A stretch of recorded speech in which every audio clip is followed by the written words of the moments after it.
And today's tutorial, I'm going to show you how to access the cPanel on Namecheap.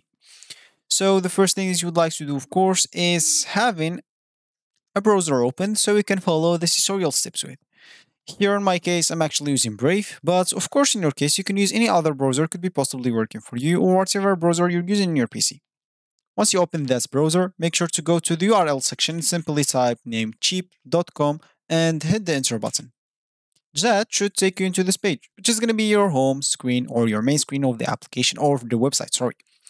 Here, of course, if you have an account, make sure to sign in with your username and password. And if you don't have an account, you can just go and click at sign up to create an account. Choose one of them, of course.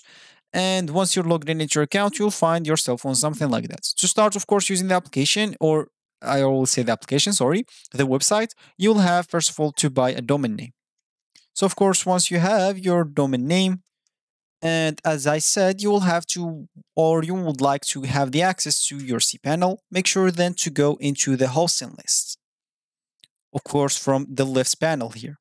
And then you will be redirected to the hosting subscription page.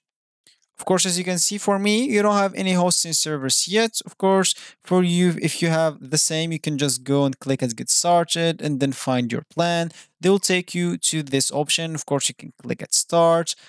And of course, you can go through all of this. But if you already have your hosting list here available, you can just, of course, once you are redirected to the hosting subscription page, you can find just the main domain for the hosting account you want to access and click at to go to cPanel button. You will find it right there and it's going to be very obvious.